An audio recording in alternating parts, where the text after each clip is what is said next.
Check the mic and make sure it sound right, boy. Mic check, make sure it sound right, boy. What's up, y'all? Welcome back to the Richest Steve in Atlanta. I am your host, Steve, the Richest Steve in Atlanta, back at y'all with episode number 47. Y'all know what we do in the building. This is all about the journey, not the title. So y'all come join in for the ride as we become the Richest Steve in Atlanta. Y'all are in for a great show, though. So make sure you like, subscribe, and leave a comment as we will be talking about dry January and also graduating with 100K in debt. On your way in the door, make sure you like, subscribe, and leave a comment as we just going to go ahead and go right into the first topic of the evening, guys. Dry January. Anybody else participating in Dry January? I know I am. I think you should be participating in some type of fast or withstanding from something at the beginning of the year. I think it's a perfect way to get some of the vices we have out the way. This is actually a very weak sauce and easy fast. It could be tougher. It could be a lot tougher for options that I could pick. However, Dry January is what we'll be talking about today in whatever list I've come up with to abstain from. If you don't know, Dry January is not drinking for all of January. Mine will be a little bit longer than this because I want to do a 3-month fast from liquor and alcohol, all that stuff, spirits. So from January 1st all the way up until the end of March, I will be fasting from liquor. And I do this because my health mainly, guys. My health mainly. I've been doing this for the past 3 years. I just want to be healthy. And I know that the amount of alcohol that you consume, a lot of us consume, it's not healthy. It's not healthy at all. So I want to combat that a little bit by at the beginning of the year up until April, which is my birthday, where I really want to enjoy myself, just do a fast from it, do a little relaxation from all the drinking and enjoy myself. Let's go ahead and get into the video though that we have for today on Dry January.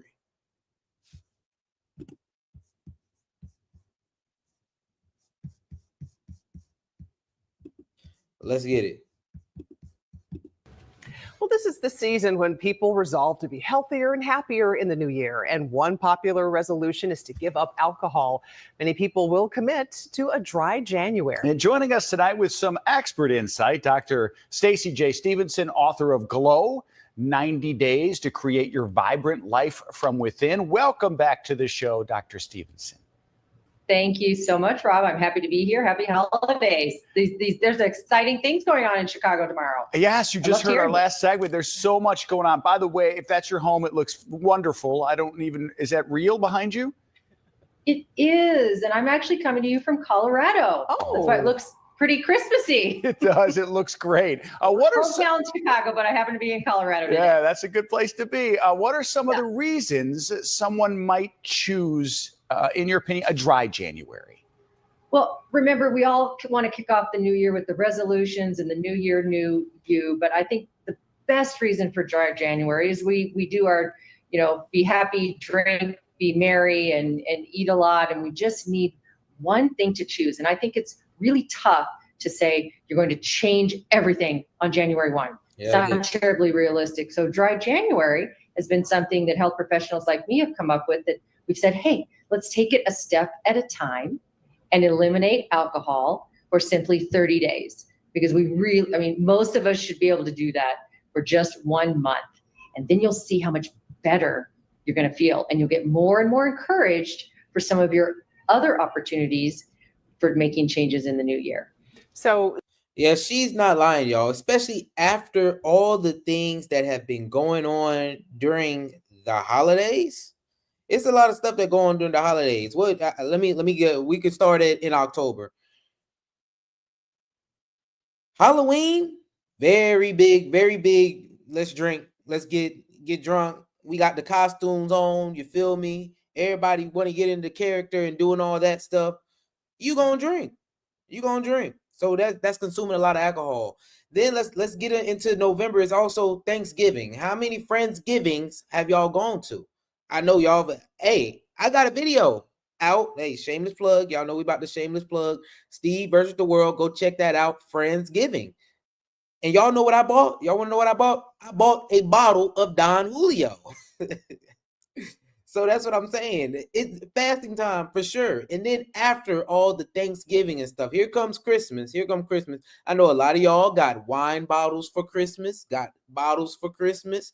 Me, you know, I'm with my cousins and stuff. We having a good time. Go out with my cousins and family a lot's around. So there's a lot of drinking going on. And now we can even continue even further to the new year. On the new year, what everybody wants to celebrate, celebratory drinks, champagne in the air. It's a lot of drinking that goes on during the holiday season. So taking a break for dry January, for those 30 days, it's a great fast, in my opinion, just because we've been indulging so much during the holiday season. Like it's holiday season really gives you a reason to drink, even though there's a lot of reasons a lot of other times as well, but the holiday season just brings people together in a way that's different from the rest of the year, in my opinion. Another thing with the holidays, guys, I know that even my grandparents noticed how much I was drinking. When I was at home, came to me, took me to the side and talked about some of the things, because y'all, if you watch Steve versus the world, y'all, I can take some liquor down. Even though I think I'm better than I used to be, I still want to take the criticism of, yeah, you know, you do go hard sometimes. Yes, I do go hard sometimes. So I will take that criticism, and that's also another reason for me this year, especially, where it holds a lot more weight for me to actually complete this dry January. Not just dry January, but the whole fast for the next 3 months for me is just a little bit harder, because I do want to make sure that my health is not at a fault with all the drinking that comes with, and all the cheer and joy that just comes through with holiday drinking. That just is what it is when it comes to that. But let's continue. For some folks where still that's easier said than done, they may really not know how to begin to do that. Do you have any tips for reducing alcohol consumption? I do. I have lots of them. First of all, it's December right now, so you have one more day. But step two, so enjoy that day. Right. I love the rule of halves. And anytime we try to do something just cold, it's very difficult, and that's normal. That's human behavior. However, if you cut down by 50%, say on January 1st, January 2nd, it won't feel as difficult. Cut down your alcohol by a half, as we call it, the rule of halves, for a few days. Then cut that half in half, and that half in half.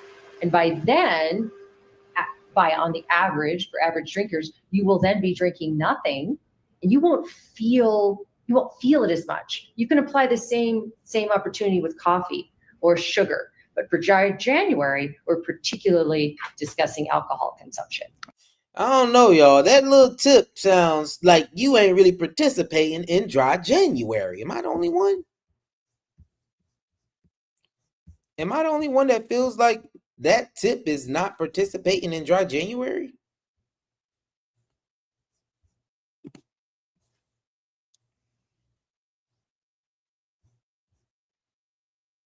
Yeah. I don't think that tip was participating in dry January, guys. Well, I don't think that was a tip. I'm not gonna lie to y'all. Was that a tip?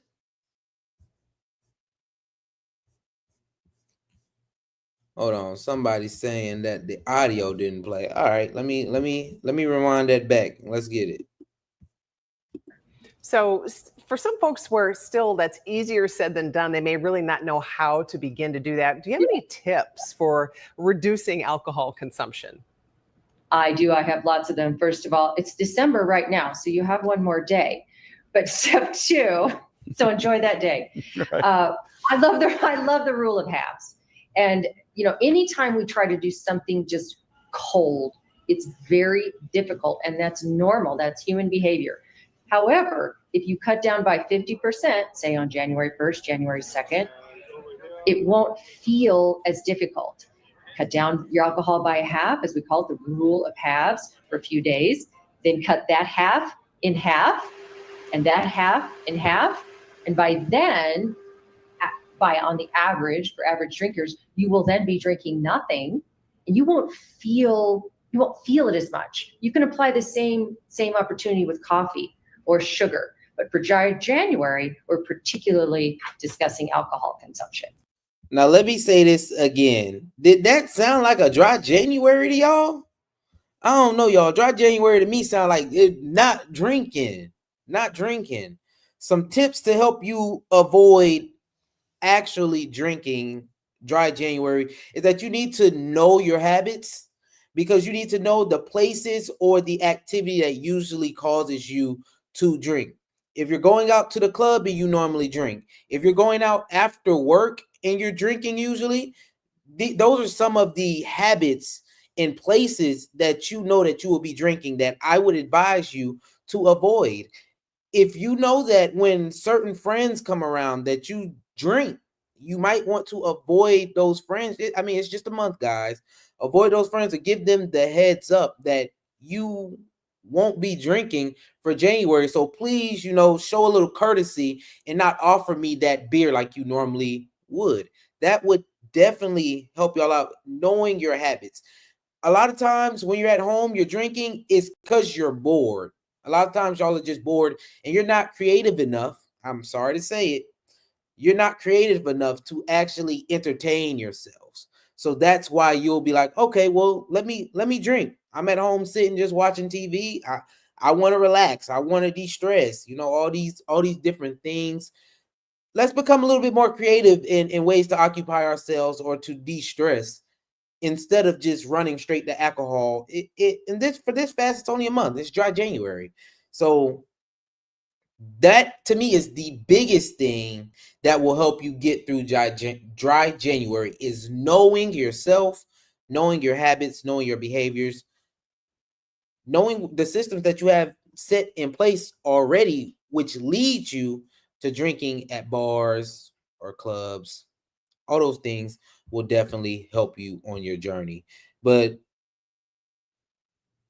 also learn to tell people no. Because I know a lot of people do this peer pressure.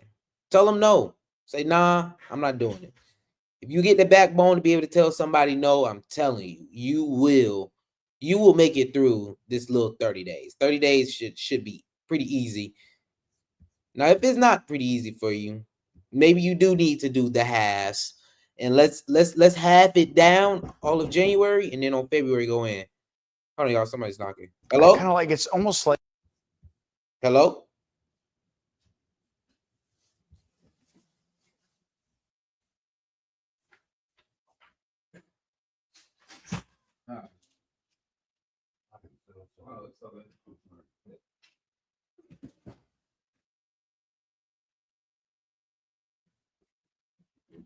Hey, y'all know what's crazy? Somebody just knocked on my door, right? Guess what I smelled on their breath? I'm participating in dry January, and somebody knocks on the door, breath smelling like straight liquor. Smelled like more like a beer or something. But y'all see how you just get attacked on a day-to-day basis with this stuff, man? Somebody just knocked on my door. I'm like, hold on, I don't know who worried about Steve. Open the door.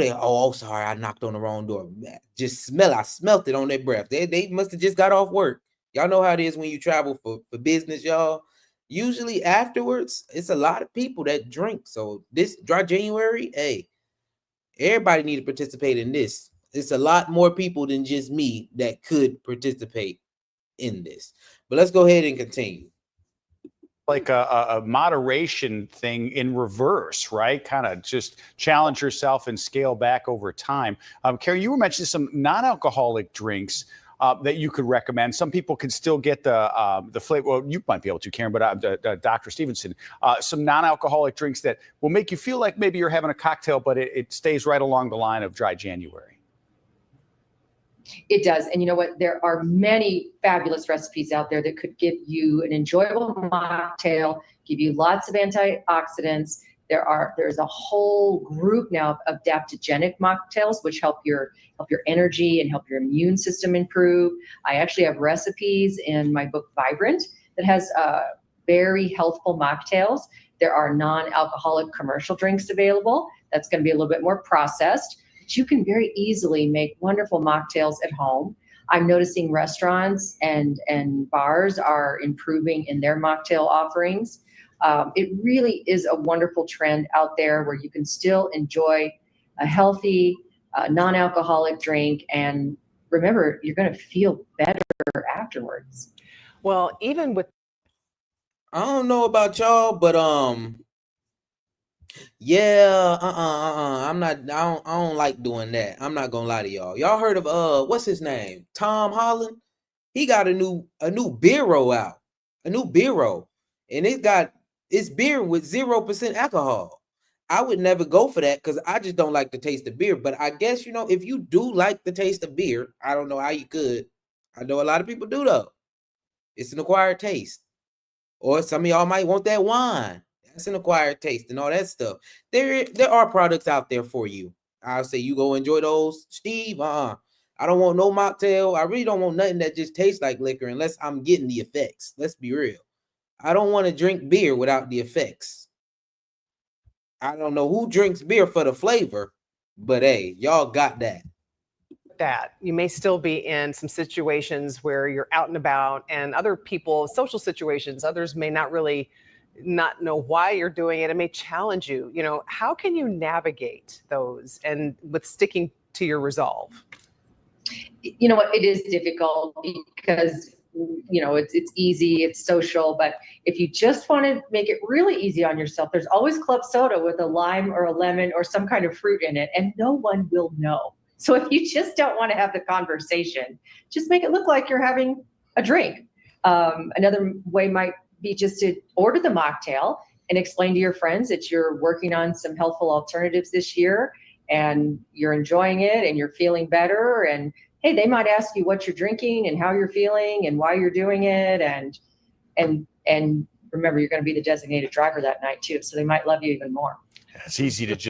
Oh yeah, in them social situations, y'all, if you want to walk around and you at like let's say a family event and you really don't want to drink. Mixers. My dad taught me this. He told me he used to be mixer. He used to drink up all the mixers. So I will do that sometimes. I ain't gonna lie to you. I go straight to the mixers. You just mix you up a little mixer. You feel me? Pineapple juice in a cup. You sip on that. What's in there? Pineapple and tequila. Yeah, I put some of that down. Let's get a shot. Nah, I ain't doing that. But I will sip on some of this pineapple and tequila with you. You feel me? That go take this pineapple and tequila with you. If you go out to the club, a bar or something, I know some of y'all like sodas and all that stuff. Order a cranberry. Now you got a vodka and cranberry or a tequila and cranberry. Order you a Coke. Now you got a Jack and Cola, but really you just over there sipping regular on your own. Those are definitely great ways to get over with. And if your friends are very pushy and you become the DD, that is also another great way to get off with not drinking. Because let's be real, drinking and driving, guys, let's stay away from it. Trust me, stay away from drinking and driving. Let's get it. Just have something in your hand that's not alcoholic, and people are pretty responsive to it. One last thing for you. January's over, we're into February. New tips or any tips on making the habit stick? Because some people come February 1st, they're like, I'm all tired. Right. And you know what? Statistically, people don't last generally even through January. The number one health resolution actually is exercise and weight loss. And they're okay. So they say the number one way to actually continue this thing is through exercise and weight loss, you guys. like I said, though, a lot of people they're not going to make it even through January. And the funny thing about a lot of fasts is when people get off of them, bro, they be looking so much forward to getting back to it. Guys, that's not the point of the fast. The fast is to abstain from it and actually gain something from this. So have a reason why you're doing this dry January. If you're just going to say I'm just doing it just cuz, you're pretty much going to fail. If you're just doing it just cuz and you don't have a real strong reason why, you're going to fail. Also, yes, having some exercise and being healthy in general with this will help you along the way as well. And also try doing it as a group. Get multiple people to do it with. If you're doing it with someone who can hold you accountable, a lot of times you will see a lot more success in the end. So when it comes to dry January, y'all, join it. Just join it and try it. Try it a little bit. You might not succeed, but you might see that, okay, it's actually might be possible. And then you can just pick up a fast from liquor any other time, any other time.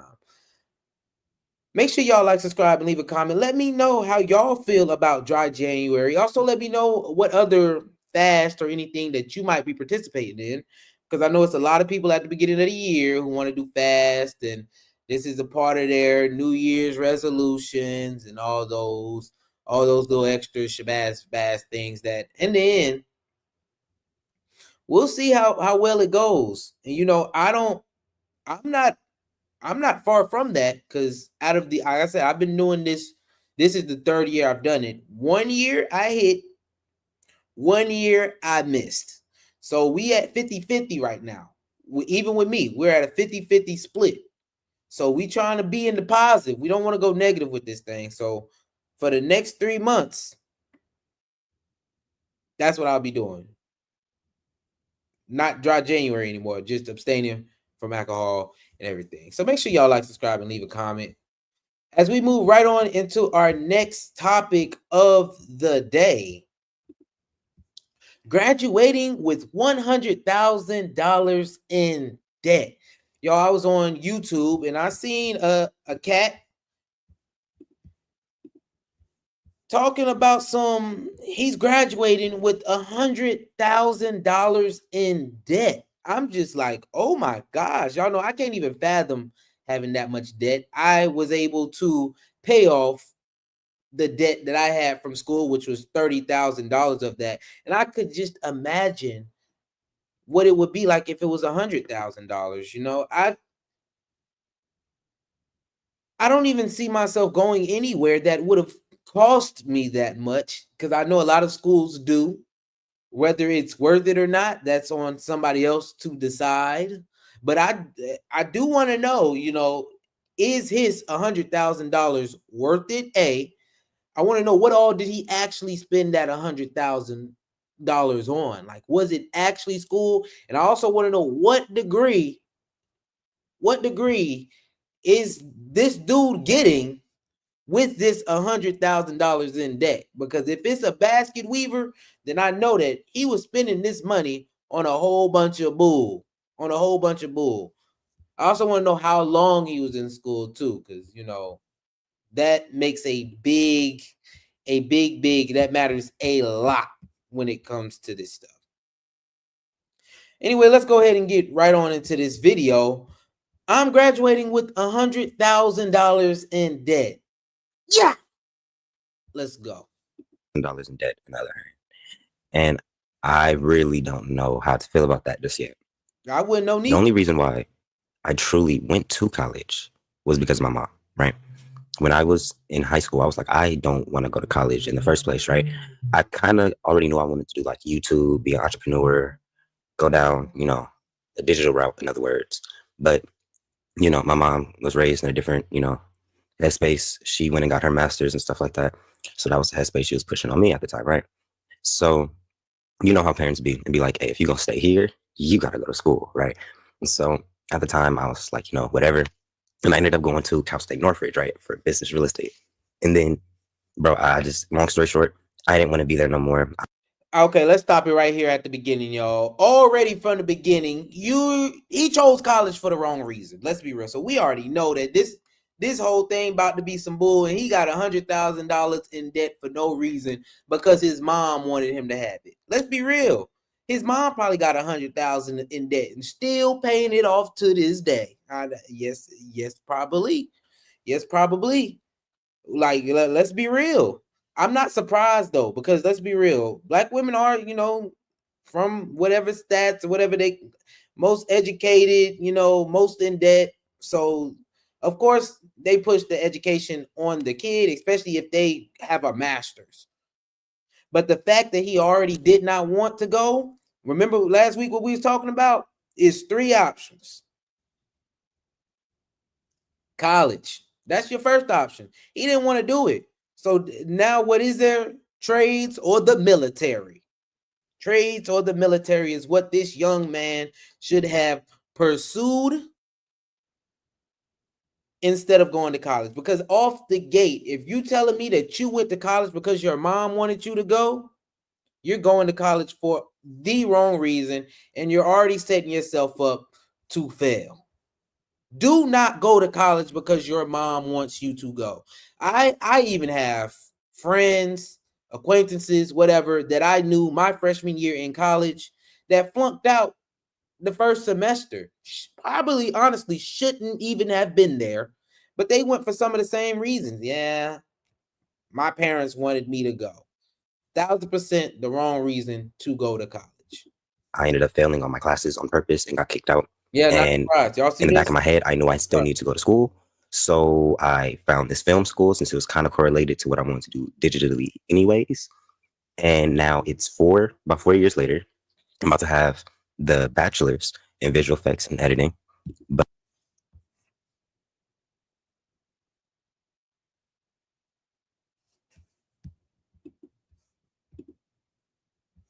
all right, y'all. All right, now this is a rock and a hard place for me.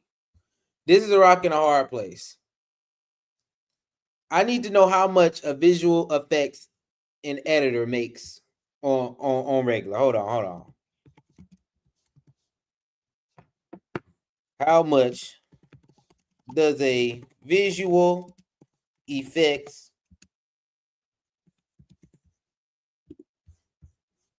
in editing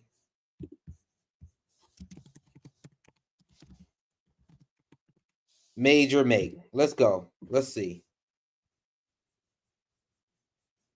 Okay. On average, a salary around 100 per year, depending on experience. Okay. All right. Hold on. Now I'm seeing other stuff. That's the top earners, y'all. That's the top earners. On average, about 65. About 66. Average, 66. But I just got that email for the tuition. And yeah, y'all, I'm not gonna lie to you.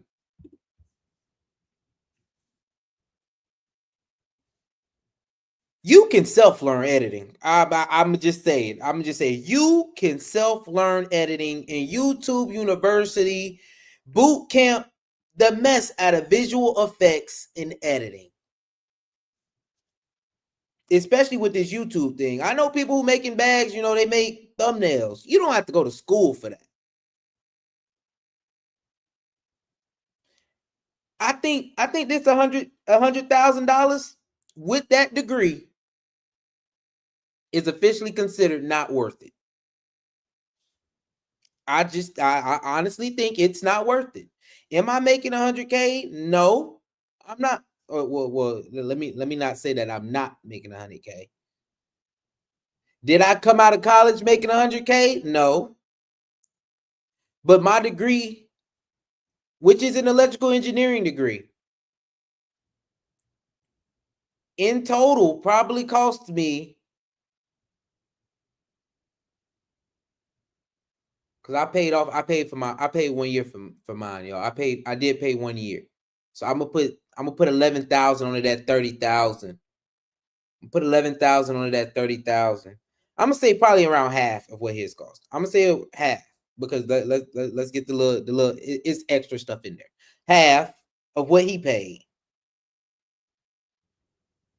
So I got an electrical engineering degree with $50,000, and he got a visual effects and editing degree with $100,000, which is probably 100 plus. He just want to round it up to a good number. That degree is officially not worth it.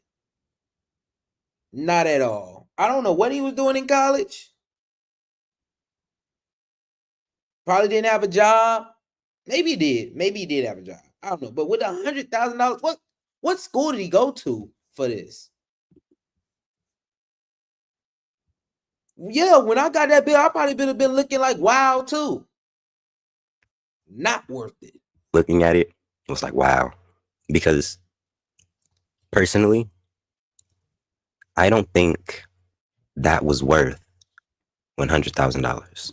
Bam! Said it himself out of his own mouth, y'all. I mean, it can some things be harsh, like, he said it out of his own mouth. So whoever want to say, Steve, you being harsh, it's worth it, all this stuff, out of his own mouth. $100,000 in student loans for a visual effects and editing degree is 1,000% not worth it. Right. Now you can say like knowledge is invaluable, right? Just being experienced to different things and having your eyes open is invaluable, right? Of course. But something I've noticed is that a lot of the things that was being taught in school was things that you probably could have just went on the internet and found anyways, right? You could have just did a simple YouTube search and found it. The only difference, really. Boom! Boom! Boom! Come on, y'all. I told y'all that right there. Come on. YouTube University, boot camp, something. Was that it was structured, right? It was just packaged up. The information was already out here. The videos were free. All the information and the stuff that we want to do was free. They just packaged it up and made it look kind of pretty, made it like something that you can follow. And, I started my business while I was in school because I kind of already knew that this time was going to come, right? So I tried my hardest not to delay the process of starting my own thing, trying to figure out how I'm going to pay that bill for my own creative endeavors early. And that probably, took my attention off school as much, right? Because I just want the degree realistically.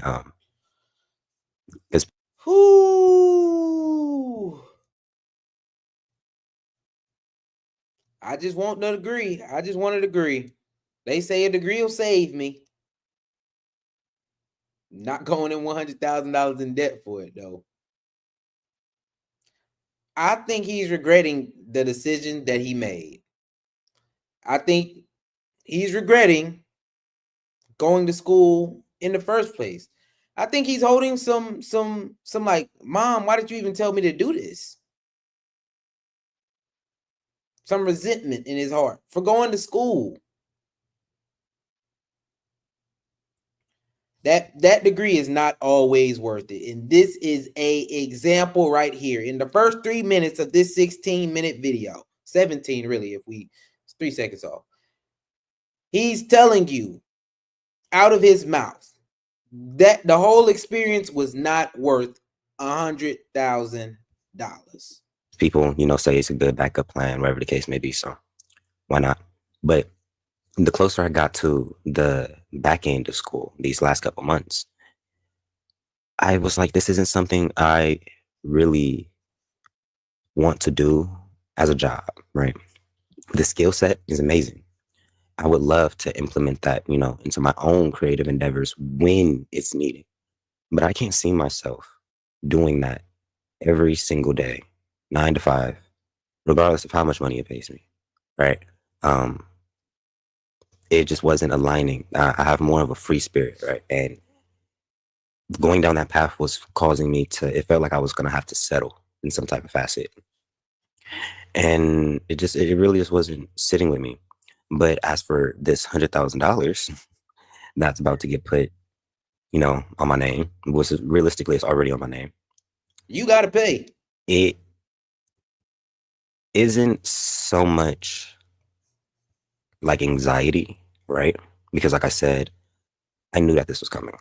So it's not this thing where it's, just beating me down to the floor and I can't think. But it is opening my eyes to time. We ain't got a lot of time. Let me speed him up. He's talking a little slow.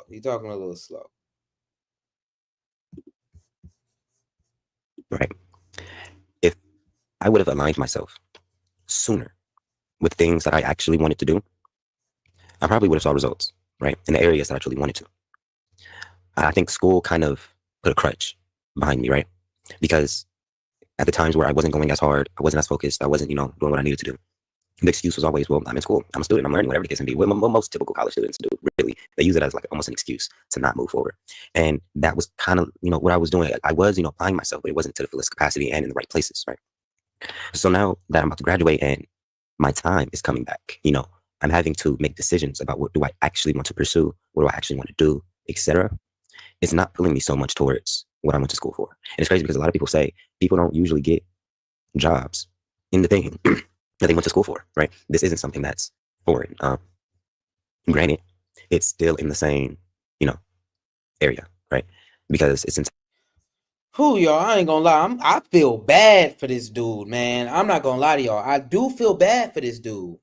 This is why I say before you go to college, you need to be very serious about what you want to do, or you will limbo in college, just lounge around for a long time trying to figure this thing out, spending money every single day that you're in college, guys. You need to know actually what you want to do. At least have an idea. That's what college is for. I don't think college is for figuring it out. A lot of y'all are picking colleges off of TikTok. It looks fun. It looks like something that I want to do. The freedom I'm gonna get. You gonna get freedom, all right, for $100,000. That ain't freedom to me. That's not freedom to me. That sounds like you about to become an indentured servant. That's what that sounds like to me, because you owe. So you gotta pay. Gotta pay. But picking in college because of how cool it is, and you want to go be Greek and all this other stuff. That's why a lot of y'all picking it. Y'all want to go to a HBCU because of it. Yeah, it looks so cool and fun on college. Black excellence and all this stuff. Black excellence is great, guys. Black excellence is great. But if that's why you're going to the college, the amount of money you're about to pay for that experience, to live the Black college experience, is not going to be worth it for you in the end. You might as well get your college experience, or if you just want to test out college, do community college before you decide to actually be serious and go to one of these schools where it's costing you $14,000 a semester. Really be serious about your future. Really look and see the pros and cons of the degree that you are going into, because I promise you, as somebody who has lived the college experience, y'all, to the fullest, is it a good time? Yes. Is it what it's all caught up to be? No, because after college, life moves on. College is only 4 years of your life. I'm gonna say this again to everybody. High school is 4 years of your life. What do they tell you when you first get there? These will be the best 4 years of your life. It's a lie, because now here comes college. What do they tell you when you get to your freshman year? This will be the best years of your life. It's a lie, because you have, out of those 4 years, guys, you have much more life that you might want to enjoy. You might want to do some things with that are bigger than college and high school. So taking those situations a little bit more seriously while you are deciding what college going to go to, or even if you're a parent that's trying to tell your kid what to get into, college might not be for that kid.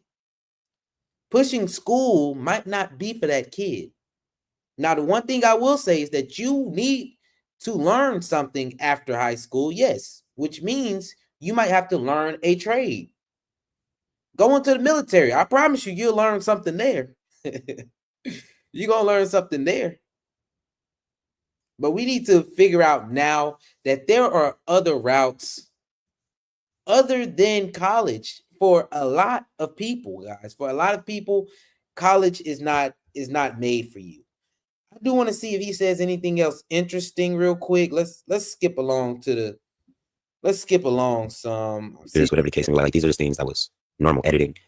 I think I, potent, and it's always going to be the things that catapult you further along your path. Because part of my calling is to give it back, whether that's emotional intelligence, because it doesn't work. It doesn't. I always reach a plateau and then I tap out. I'm not, like, I can be real with myself, right? That he has, because he just got a job in IT or whatever the case may be, and it's just not. Okay, yeah, he's just talking. I think we've pretty much hit the bulk of what we're going to get from this conversation and what I want to provide from just watching that video.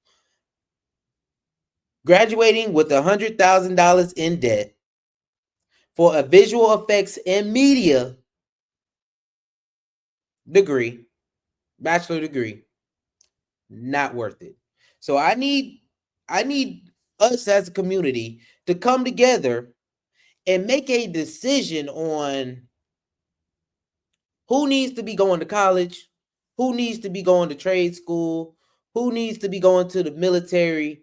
The opportunities that you'll have by becoming an entrepreneur, you're still going to need a job, still going to work, but options that just don't seem so destitute, as in, well, if you don't go to college, you going to work in the factory.